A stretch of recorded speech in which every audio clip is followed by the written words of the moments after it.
Hello internet world and welcome to a new video on the Geekanoids channel. In today's video I'm going to be reviewing the Benro 3XS Lite. This is a gimbal for your smartphone. I've got my iPhone XS Max connected to it. Inside the box you do get a charging cable.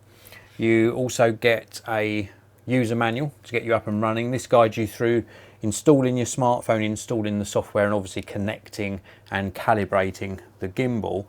You also get, as well as the gimbal itself, you get this little tripod that you can put on the bottom. It's not really a tripod, it's like three little feet that just screw onto the bottom. You can put these up like so, or you can of course spread them out. So you can place this on a flat surface and use the gimbal to perhaps record yourself. It's a really neat looking gimbal. It's got some great controls and I want to give you a closer look at the buttons and also the user interface. So let's start by taking a look at the physical buttons. We've got a power on off button. We've also got an M button on the side here which allows us to customize this. I've got it currently set to switch between cameras. We've got an input on the side as well, just here.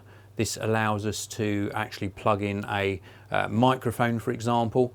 And we've also got this sort of trigger on the side which allows us to actually zoom in and out. So I can use this to zoom in and pull down to zoom out.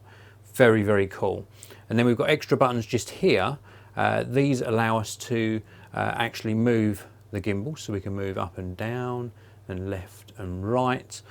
We've also got a trigger which is out of view for you at the moment, but if I tap the trigger or double tap, it recenters the gimbal. Then we've got extra buttons here. We've got one that we can stop and start recording. So we're now recording video, and then we can push again to save the video. We've also got a menu button, and then we can flick through the various options on the screen. You can see here we've got time lapse, motion time lapse, object tracking, face tracking, slow-mo and video, or we can flick across to photo mode as well. So we've got plenty of modes that we can choose from. If we choose something like motion time lapse, we can set start and end points for a motion time lapse. I've been primarily using it in video mode. We've also got various settings within the app. You have to actually touch the screen to get into these. But if we go into settings up here, you can see we can change the video format, resolution, grid, etc. We can go into gimbal settings, which is where we're going to do calibration or change our scenarios or customize the buttons. And then we've also got a general setting for device list and upgrading firmware. So that works really well as well. I like the menu settings. The face tracking works extremely well. I've been very, very pleased with it. And overall, it's a really comfortable gimbal to both hold and use. It's really well set out and feels like a solid product. So why would you use a gimbal? Well, if you hand hold your smartphone, obviously a lot of smartphones now do have image stabilization, but a gimbal allows you to really smoothly pan and keep the camera sort of facing your subject. You can also lock onto subjects, so you can dip the gimbal down or back up to a higher angle to get those low or high shots. And again, it's a very, very smooth action. And then of course, if you do go off center, so for example, we're going off center here and we double tap, it brings everything back round to this central position. Let me show you that again. So if we go off center and then double tap that trigger, it brings everything back round to the front facing focus. It just works extremely well. The 3XS Lite also has a couple of other tricks up its sleeve and a really long battery life, up to 24 hours of use on a single charge. It also offers up wireless charging, and that tracking feature really is very cool.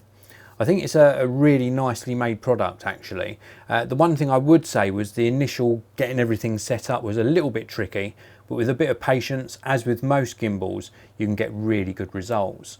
And now I can pan around using my smartphone and get some very cool shots. Now something else that it does, if I can remember the right button, is if I tap the M button, it's currently set to put the phone round into portrait mode.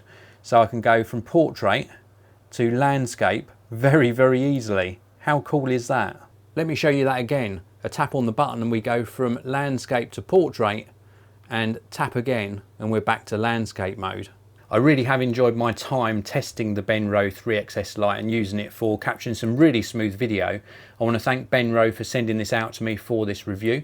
If you want to pick up one for yourself, check out those links down in the video description area. And if you enjoyed the video, as always, please do hit that like button. Thanks for watching. I'll see you in another video very soon.